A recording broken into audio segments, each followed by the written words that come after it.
Isso aí. Hoje nós vamos falar de programação dinâmica. Alguém conhece esse assunto? Como otimizar a performance de problemas complexos? No final das contas, isso acaba sendo uma estratégia de resolução de um tipo específico de problemas que cada vez mais, principalmente com a galera de inteligência artificial e tudo mais, são problemas que a gente acaba se deparando o tempo todo, né? Então, para a gente chegar nesse tema, vamos começar nosso passo a passo aqui. E qual é essa programação dinâmica, rapaziada?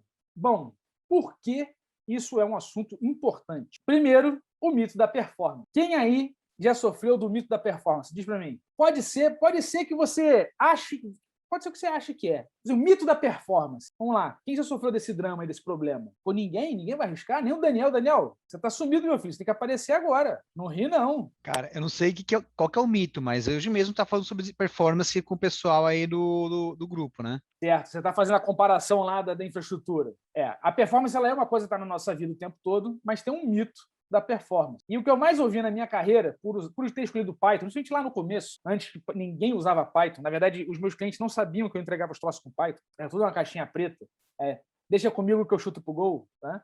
Assim, mas Python é lento. Você vai em tudo quanto é fórum, vai no Facebook, vai no qualquer fórum que você quiser, vai ter alguém discutindo mas Python é lento. E eu falei assim, mas por que o cara fica... É uma coisa que eu nunca entendi. Por que o cara fica tão fissurado na velocidade da ferramenta que ele está usando? Porque ele não disse qual era o problema, ele não disse qual era o contexto, ele não disse quanto tempo ele tinha para fazer, ele não disse absolutamente nada. O problema dele é a performance absoluta, isolada de alguma ferramenta. Então, muita gente fala assim, eu escolhi usar o Django desde lá de trás, né? Desde 2000 e bolinha. Então, vou usar o Django. Tudo bem. Mas o Django é pesado. Pesado como? Não, o Flask é muito mais leve. O Flask é só um arquivinho. É mesmo? Mas de que jeito? Quanto mais pesado? Mas em que contexto? E quantas pessoas vão estar no seu projeto? Aí o que eu vi... Eu até gosto desse mito da performance. Por quê? Porque geralmente são meus futuros clientes que estão ali, né, escolhem, por exemplo, o Flask porque é mais flexível, porque é mais leve, porque é mais dinâmico, porque é só um arquivo e é muito simples. E aí o cara vai fazer um sistema em Flash e aquela porra virou um macarrão, depois me liga, Henrique, me ajuda. Com certeza, com todo prazer, entendeu? Minha filha vai adorar a boneca nova que eu vou comprar com essa consultoria. Então faz todo sentido. Então, sem você entender o que você está medindo, para que você está usando, quais são suas restrições, o seu contexto, é irrelevante pensar em performance. Então isso é uma parada muito importante a gente ter em mente. Né? Por quê? Porque não adianta nada você dar uma Ferrari na mão de quem não sabe pilotar. Não adianta absolutamente nada. Um carro, você pega... Né? E eu já tive essa oportunidade de pegar e fui para a Alemanha, na Autobahn, aluguei um carrão lá, uma BMW, meti o pé, 1.500 quilômetros que eu andei com aquele troço. E, cara, o carro todo cheio de tecnologia para você não fazer besteira. Aí eu levei a esposa no mercado e fui, estacionamento vazio lá, e eu desliguei o sistema de tração. E quem consegue deixar o carro reto? Quem não manja da pilotagem. Então, esse tipo de entendimento é uma coisa importante. Por quê?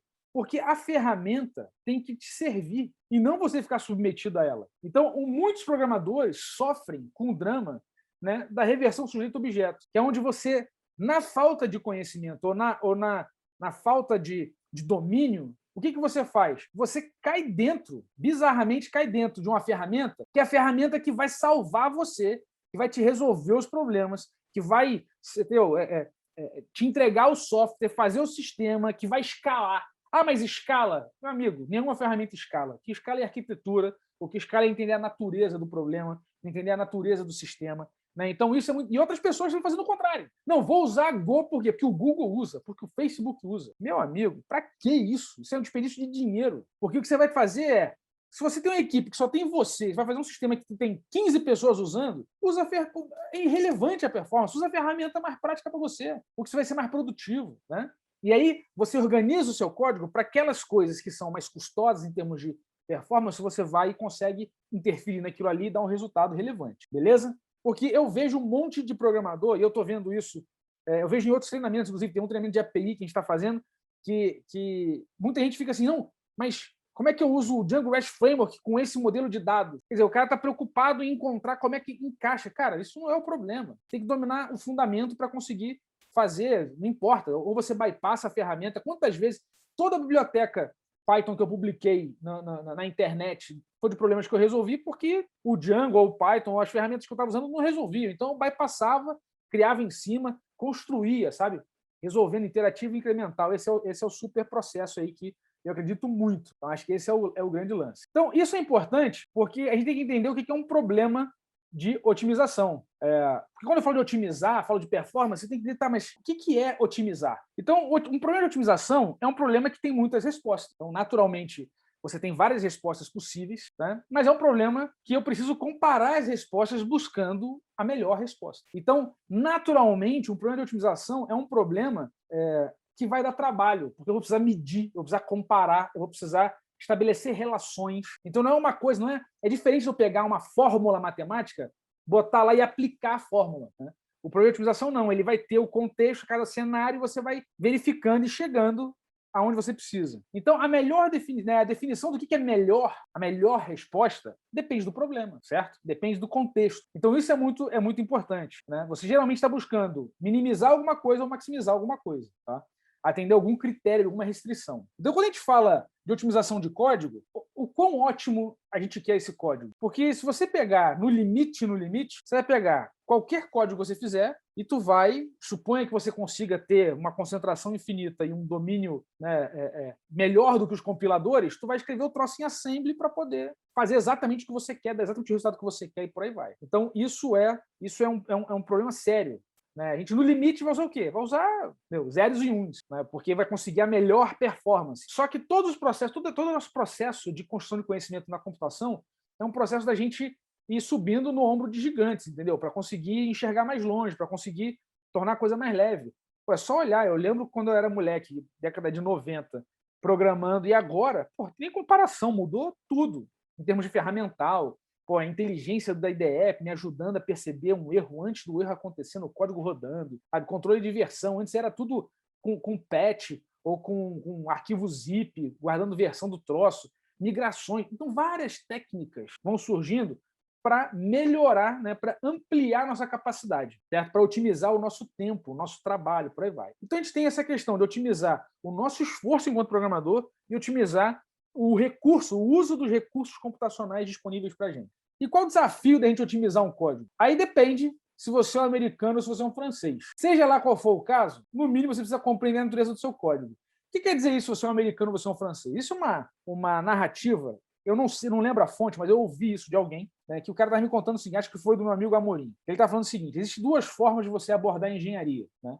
A forma do francês e a forma do americano. O francês ele vai para o quadro negro e pega as equações matemáticas e ele destrincha aquele troço e fica 3 anos fazendo a prova formal de que a coisa funciona daquele jeito. E aí, quando ele resolveu aquele problema para tudo. E está lá. Mas levou 3 anos para tentar descobrir o negócio. O americano, ele entende mais ou menos os limites do problema, e aí ele pega, quer otimizar a fórmula do concreto. O cara faz 3.000 receitas de concreto diferentes, faz um corpo de prova, bota os 3.000 embaixo de uma prensa com não sei quantas toneladas e vê qual que sobrou. Então ele foi apertando, e foi quebrando um, esfarelou o outro, rachou o outro. Das 3.000, vamos dizer que 4 sobraram. Aquelas 4 receitas que ele cadastrou ali, aquelas 4 receitas são receitas boas que aguentam aquele peso, entendeu? Então, aí ele pega aquelas 4 receitas e faz mais testes em cima disso. Então, com isso, em 6 meses, ele resolveu o problema todo, já construiu, levantou o prédio, resolveu tudo, está tudo no esquema. Então, essas formas são muito importantes. Mas, de qualquer maneira, o que você precisa? Precisa entender a natureza do código, a natureza do que você está fazendo, a natureza do seu trabalho, do projeto, por aí vai. No caso da natureza do código, a gente tem um problema do tempo, porque o desafio do código é tempo. Tá? E o que o seu código faz não está no código. Então tem que entender que quando a gente está programando, não sei o quê, com a IDE bonitona e tal, aquilo ali não é o que importa. O que a gente faz está distante do porquê a gente faz. O código, ele expressa, né? Eu costumo dizer que o código é uma foto e o código em execução é um filme. Então, como é que você consegue imaginar o comportamento do código, né, do filme rodando a partir daquela foto? Vai depender de um monte de coisa. Vai depender de você ter o domínio da linguagem, vai depender de você dominar o problema, vai depender de você compreender como as coisas se comportam, os recursos que você está usando se comportam, né? Então, isso é uma coisa muito difícil, porque o motivo pelo qual as pessoas pagam para a gente fazer software é o software rodando, atendendo a necessidade do cliente. Então, é o cliente usando o software com um sorriso no rosto. É esse o motivo de alguém contratar a gente.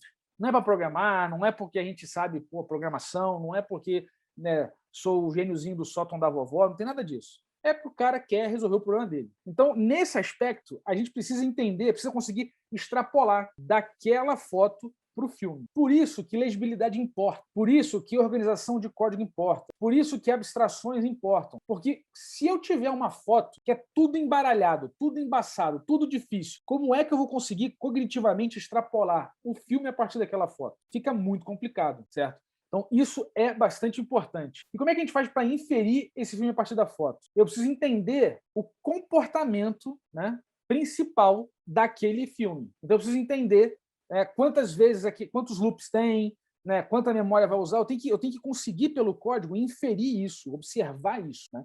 Não é controlar o tempo, controlar os segundos que executa. Por quê? Porque eu mudo de máquina, mudo os segundos. Eu mudo a quantidade de memória, mudo os segundos. Então, comparar códigos diferentes, ou mesmo código em máquinas diferentes, não é o que importa. O que importa é você conseguir extrair a natureza do código e conseguir, de fato, compreender como ele se comporta em qualquer cenário, em qualquer contexto, porque a estrutura dele, o comportamento, a estrutura do comportamento dele está bem reconhecida. E a ferramenta que a gente usa para isso é análise assintótica. Alguém já ouviu falar disso aí?